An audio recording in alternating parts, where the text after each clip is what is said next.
most people who are healers today were healers before. Like it's very common, right? And there are so many interesting programs, that healers have. Like there are programs that have to do, for example, with shamanism, right? That you're not allowed to charge money for your services. And you may hold that from like past lives and be struggling to keep money all the time, or you would feel really guilty for charging money, have a lot of resistance, and you have an oath, an obligation, like a contract with like that group consciousness that you're not allowed to charge money. So there are like, especially for healers, there's a lot of very interesting common beliefs that can be really insidious. Like they're really powerful to clear.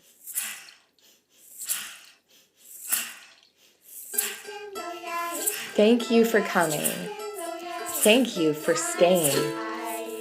I'm here to share with you the beautiful transmissions from the walls of my cavernous heart and to witness the great frequency shift that we are moving into as a collective and the beautiful deep work that we are doing as we glide into the age of Aquarius.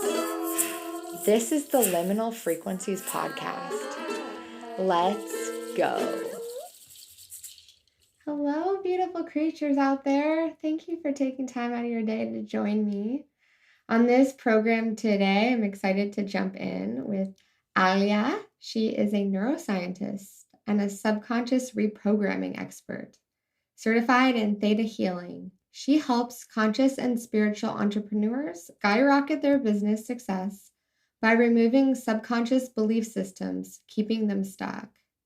She is particularly passionate about working with entrepreneurs who are here to dismantle the oppressive systems of patriarchy and white supremacists and use their medicine to create a just and harmonious world for all living beings. And don't we always need a little bit of rewiring? I heard something from Bruce Lipton that when we are below the age of 7 years old, we take on the beliefs of people around us in our environment, in our family, because we're in theta state in order to drop into a space where we can be suggestible, where we can adapt to our surroundings. And once our brain develops more fully, we might still hold on to some of those beliefs, right? If the sky was red and you were told the sky was red as a child, you might continue to believe it. So we're stepping into a really important time. And with the quote unquote age of Aquarius, the Pluto moving into Aquarius, I feel like the realm of the conscious and the nervous system and this sense of software that we have the responsibility to treat it like the tool that it is and to reprogram it and to find when we get tripped up and we get stuck on an emotion, how can we work behind the scenes to subconsciously release it by rewiring? So I want to read from you from Kim Cran's archetype deck, The Shadow. This card asks us to delve into the qualities of the shadow itself. We often think that the shadow can be purified, illuminated, and made right through effort and achievement. However, it is typically the case that our lofty pursuit of ascension and perfection is the very source of shadow material itself. By rejecting parts of ourselves and the world, we begin to separate from the whole. Rather than getting to know the qualities and content of our shadow, we busy ourselves with avoiding its presence. This is denial. When this card appears, it is time to take inventory of those things you've been denying. When the mind responds with, no, anything but that, you are touching shadow. Find support for this deep inner work and move toward the shadow with patience and compassion. In the shadow of the gods are the very gods themselves. Reflect on this statement by James Hillman in A Blue Fire. What do you despise about yourself? By answering this, you move into the shadow. Contemplate the following scientific observation. The closer an object, a person, place, or community is to the light, the longer the shadow it casts.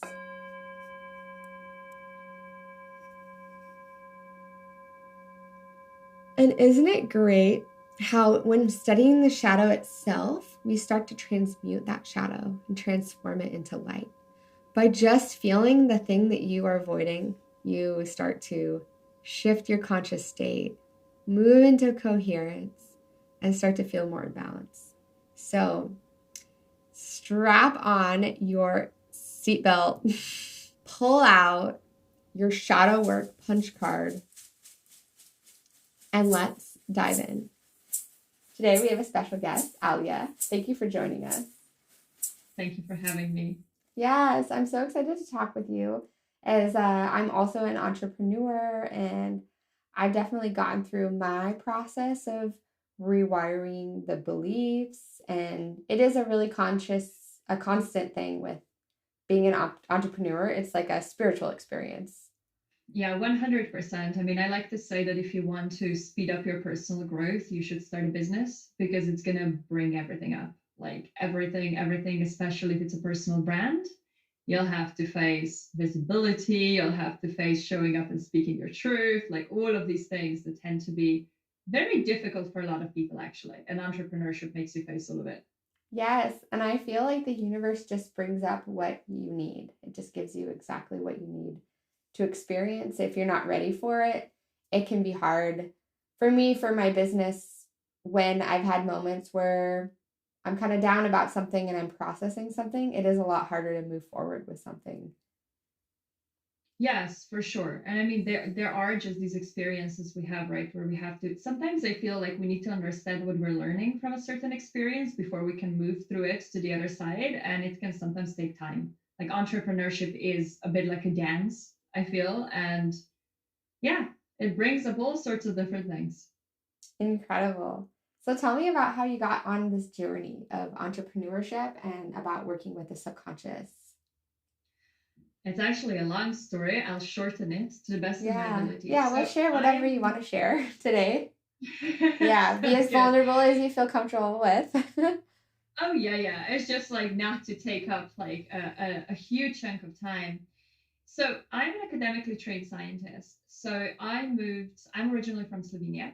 I moved to England when I was 18 to study neuroscience. I was very interested really in why do humans behave the way we behave? That was really the question. But at a time, I thought that to explore that, I wanted to really understand, the nitty gritty, not like psychology, but like the biochemistry behind it and how the brain works. And so I moved to England, spent the next 4 years there. Um, and then I moved to Germany to start my PhD, and I'm still in Germany at the moment.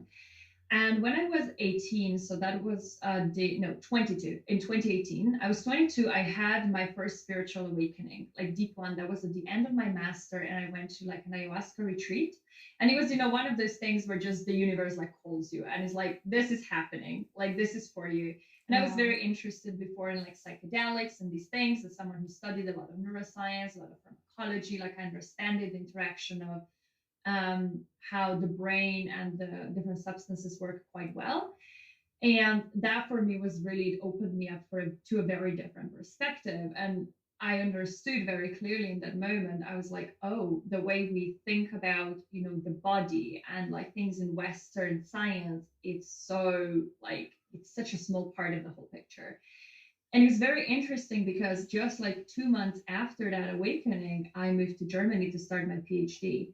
And so I was kind of like in between these two worlds, where on the one hand, there was this very like analytical, scientific, like you have to prove everything. If we don't see it, we don't believe it kind of thing. Yeah. And then on the other hand, I just had this experience of, oneness, God, the universe, quantum field. And I was like, whoa. So it was a very interesting thing to navigate. And at a time, what really started happening was that I was in this space of a lot of conflict.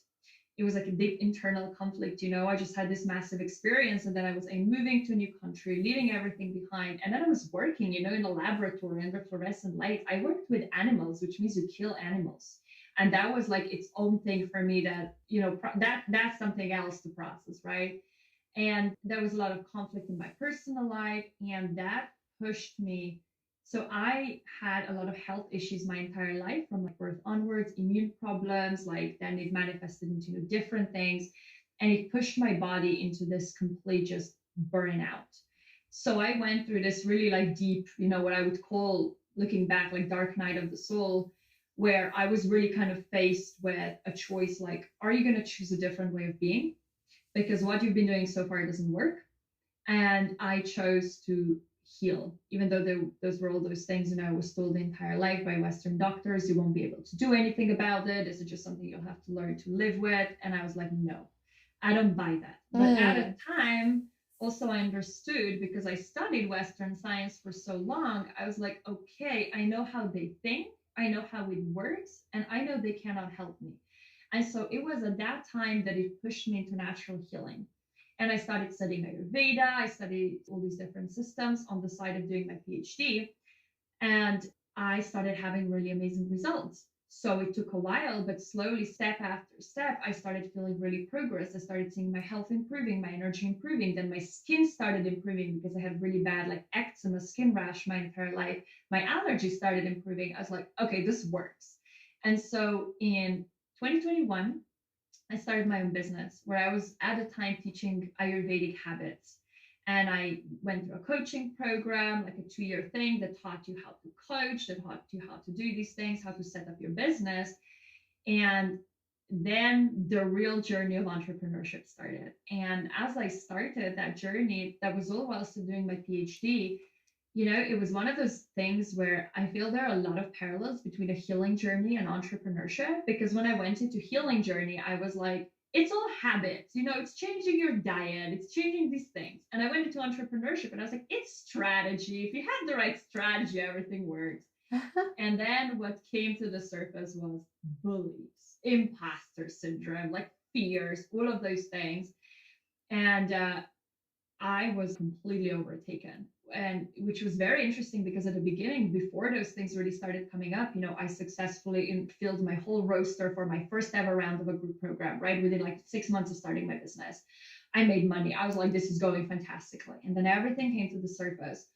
I started doubting myself. I started like just being like, I'm not aligned with this. I don't know, what I'm teaching is not good enough, blah, blah, blah, even though people had results, right? And it got to a point that a year after I closed that down, I stopped the program, and I only took occasional one-on-one clients, and I was collaborating with some people back home in my home country. And so through that process, then I started, really figuring out what happened. Like, why did that all go so quote unquote wrong? And in parallel, I was also working with all these different people with some of them very difficult diseases. I worked with advanced cancer patients, autoimmune, and so on. And I started through my own journey, entrepreneurial journey, and working with others, seeing how much role beliefs played, how much role emotions played, all of these things where I was like, wait a second, every single cancer patient I see has massive relationship issues. And when you really dig to the root cause, there's like a deeper level of like self-perception and like self-worth and like aggression, anger. And so that started leading me on this journey of exploring this really deeply. And I worked, with different somatic and breathwork techniques. I worked with plant medicine until I discovered Theta healing, which is what I work with now, which is an energy-based subconscious reprogramming technique where you very rapidly go into Theta brainwave. And in about 3 weeks of working with that technique, I cleared more stuff than before in probably 2 years. Wow. And I started really reprogramming my subconscious. And for my business personally, I went from being in that limbo space of really not having clarity who I was in the online space, what my niche was, who I was working with, what exactly I had to offer. Really, like within a space of like 2 months, I went from that to, landing multiple interviews, like increasing my reach by like 300%, like starting many collaborations, being asked to work in like different coaches containers, like share my work, doing sessions, hit my highest cash month yet, following doing the reprogramming of like some of these beliefs that were really holding me back. And since then, I was kind of like, okay, I just have to like really, like, I really want to understand. And it's actually really beautiful, right? Because it's come this full circle. When I went to study neuroscience, it was just like, I want to understand why people behave the way I do. And now I've come the full circle and I'm like, oh, now I get it, and now we can actually do something about it. So it's really like, it's been a very beautiful and interesting journey with like many, many different layers. Mm-hmm. But yeah, just spiraling around the flower, just finding different facets and different aspects of it until you find the thing that resonates with you, or the layers of yourself that resonate the most with the work that you're doing. Exactly, exactly. And it's one of those really beautiful things because I worked with so many different techniques and methods before that were all beautiful in their own way. But it was really when I discovered this, I was like, yep, this is the one. Like, I love it. It's amazing. So it's been a really but it's been an interesting long journey of like definitely a lot of ups and downs and like a lot of learning, a lot of understanding, being able to hold this, like holding the Western way of thinking and really understanding it, and then going the opposite direction, and then being able to have both and be like, okay, like I get it. I can understand both sides. I can understand how they think. I can understand how they interact with one another, which is like a relatively unique experience, I think. And it's very, very, it's very powerful. Wow. Yeah, it feels like similar to my journey too, with finding a lot of, Ayurveda and holistic medicine and nutrition. All of those things are so important and so vital. And it can be really helpful too, depending on where you're at. But eventually you will have to address the deeper subconscious stuff and the karma and the past lives and the contracts. And I find, people, I have a practice doing acupuncture, and people come to see me, and oftentimes on their paperwork, they're like, I have back pain, very simple. Like, I feel it here. This is where it hurts. And oh my gosh, do we always talk about childhood trauma, and we always talk about what's deep under the surface, because that's what creates the patterns that we have. And like, yeah, maybe we can interrupt that pattern with a dietary change or with some needles or with different modalities. But until we actually get to the depth of what's going on, it's, we're going to have to keep circling around back to that. Exactly. And to me, one thing that was really it's not really that revolutionary, but Theta healing framework really frames it in this way that really made me understand why we end up resolving a certain thing or not, right? Because we can go through years and years of therapy understanding our patterns, but that doesn't mean we solve them, right? And I had so many clients come to me, they're like, so I've been in therapy for 6 years and I'm hitting like a wall, right? Nothing else is improving. And Theta healing talks about how, our soul is learning virtues from every experience in life, right? It's like we're learning these virtues of compassion, gratitude, love, right? All of these things. And the soul is really here to learn these different virtues, to graduate to different planes of consciousness. And the thing is that the soul, right, coming from creator, which is beyond duality, the soul doesn't care if it learns through pain or through joy, right? It doesn't matter. It's like the creator, every pain is perfect pain. Like cancer is perfect cancer, right? Diabetes is perfect diabetes. And so in Theta healing, we really go always and look at what is the person learning from it, right? What were your ancestors learning? And then what we can do is can we complete this? Can we complete that you have this virtue of, perseverance, that you have this virtue of compassion without having an obligation to, let's say, a certain level of suffering, right? Without obligating other people to abuse you in order for you to learn these things. Because you may have a subconscious program that says I need to be abused in order to learn X, right? Or I need to suffer to learn. And then that's like an entanglement. And we can clear this entanglement. We can say, but you can learn these things without suffering. And we can teach the subconscious to do this. But you always want to understand. And sometimes we will look at the ego as well, because sometimes the ego is getting out of it something, right? So we use resentment to protect ourselves from people. So resentment is energetically pushing someone away, right? So we may even create situations to have revenge. I worked with a client who created a situation that she didn't have any money because she had a history of partners who weren't making money. So she was the sole bread earner basically in the family. And she was I never had a problem with making money, but now the past 2 years I'm living off of my savings. I just don't understand. And we went in and we got really deep into what the ego was getting out of it. And she's like, oh my God, I am creating this to resent my partner, to force him to get a job because I'm really unhappy with me being the only one making money. Yeah. And she's like, I'm getting something out of this. And you're always getting something out of it, right? The subconscious is always trying to protect you, keep you safe. But then there are these different layers of the ego and then there's like the soul, that are all getting something out of it. And once we get that, we can be like, oh, I can release this negative way of doing this and just do it differently, right? And I think that was for me like, that makes sense, right? Then we can really move past the pattern and we don't have to repeat it anymore. Yeah. And so for you, would you share what patterns, what beliefs were keeping you stuck in your business? Yeah, absolutely. So, I'm going to say it's an ongoing process for everyone, right? You can always go deeper. But for me, the big one was I had a very deep ancestral level belief. Actually, no, it was a past life belief that I was a fraud.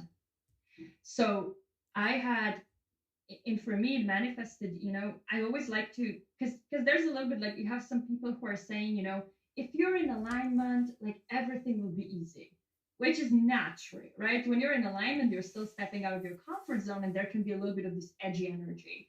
And that's totally normal. But for me, it was manifesting as this deep level of so much fear where I was blocking clients from coming into my life because I was afraid effectively that people, if I work with people, people will see that I'm a fraud. And if people see I'm a fraud, they will turn on me, attack me, and like hurt me, right? Burn everything down. And so I went into a past life in Theta brainwave, and I saw that it was basically like I was a healer in a past life, and I made a mistake.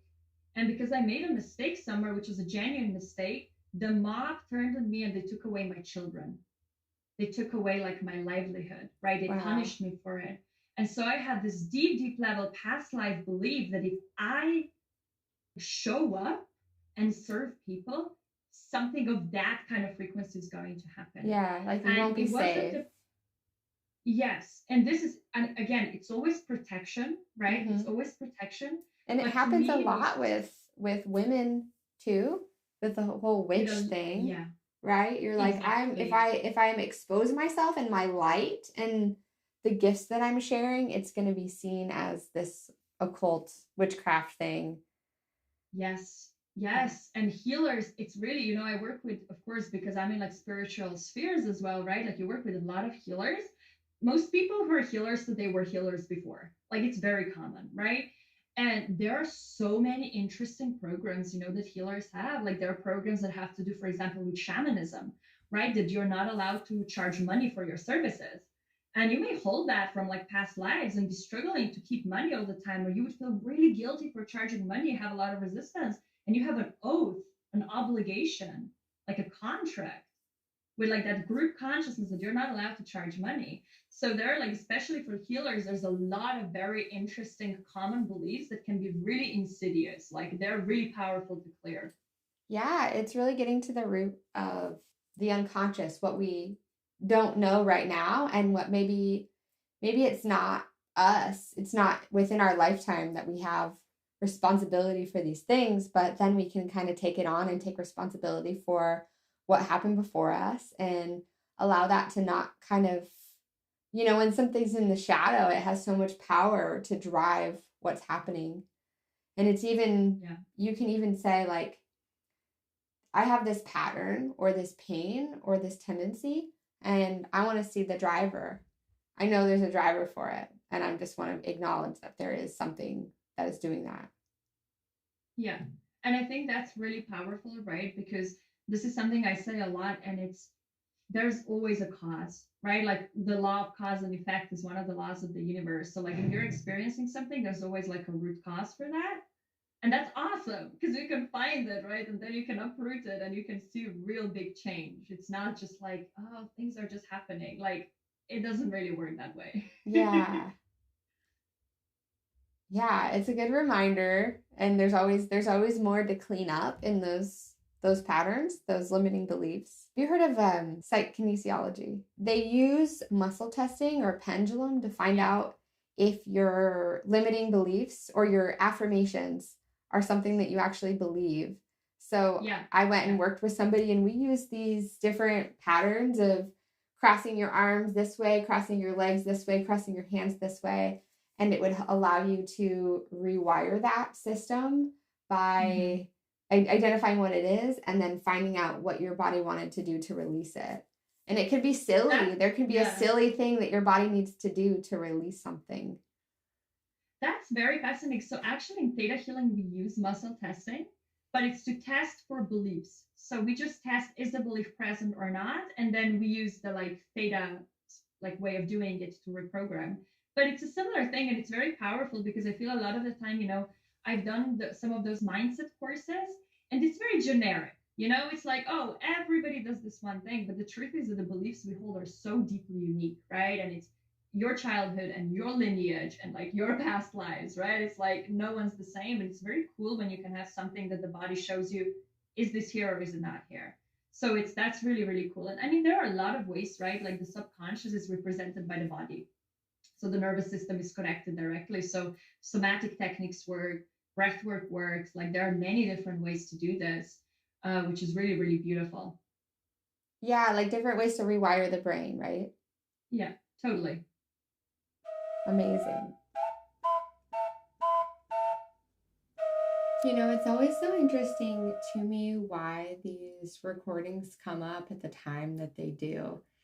And at the time of the recording, I definitely felt I got a lot of downloads about what could be rewired and restructured in my system to let go of some beliefs.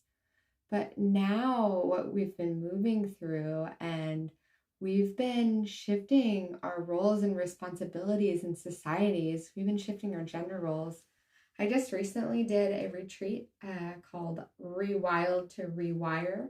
And the focus of that was utilizing different modalities, constellation therapy, journeying inward with sound, using movement exercises, songs, and also stories to help to rewire and repattern the nervous system to get out of the habits that we're in and to move into this more holistic realm.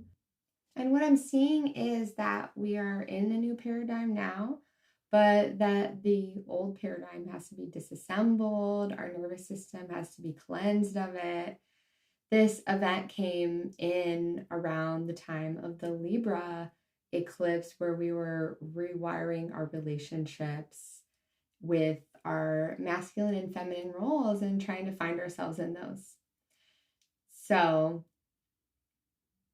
following this episode, if you have the time or space right now to drop into a little journey, I want you to close your eyes, allowing the flow and frequencies of your brain to continue, but noticing that they were slowing down a little bit. That you can notice the projections of fractals, of sacred geometry circulating around your body at least 6 feet, showering your realm, your world, your ecosystem with light. And I want you to visualize these parts of your brain as mushrooms, growing and expanding in all of their glory. And I want you to notice maybe one of the mushrooms within your field contains a belief, is part of a paradigm that you no longer believe to be true. It could be that you work too hard, that you don't think you're working hard enough. It could be that you don't believe you deserve love, that you're worthy. It could be that you believe you're a fraud and these things are holding you back in your business from really showing up. Or you could feel that you are a savior and you have a complex, you're trying to do too much for others. Drop into the coherence and rhythm of your heart, as your heart is the lighthouse to guide you back home, to guide your ship back home. And feel that expanding and contracting in your chest, opening up new vehicles, new avenues for consciousness. as you move through these designs in sacred geometry and the natural designs that create these mushrooms in your field, you can see them circulating with electricity and with the crystalline frequencies and the sounds of my voice, and some of the ones that come in for you: malachite, the bright green crystal, selenite, rose quartz. You feel that rewiring start to take root in the mycelial layers, and you start to see not only the fruit of the mushroom starting to change color and transform, you start to see it moving all the way down into the mycelial roots, which is deep in your nervous system, going through the soles of your feet into the earth, creating this electrical charge and opening communication and contact with the other realms, with the root of the paradigm as it connects to the greater paradigm that you are a part of when you share this belief. Maybe your ancestors had this belief. Maybe it was part of a past life. But spending this time in this place of your subconscious, validating and witness the feeling that he evokes, the strong feeling. And seeing is clearing. Seeing it is clearing it. Allowing that to vaporize, allowing it to melt, allowing light to come in its place, and this beautiful new energy, this new growth, and this tree coming from this old paradigm that's been wilting. And in this new paradigm, you feel empowerment, you feel light, you feel strength, you feel trust in the future and your abilities. Allow these upgrades to be received in each and every part of your nervous system, in every single layer of your aura, in all of your chakras, in all timelines, through all time and space. Thank you for being a part of this. Such a pleasure to share with you, to connect. Bye for now.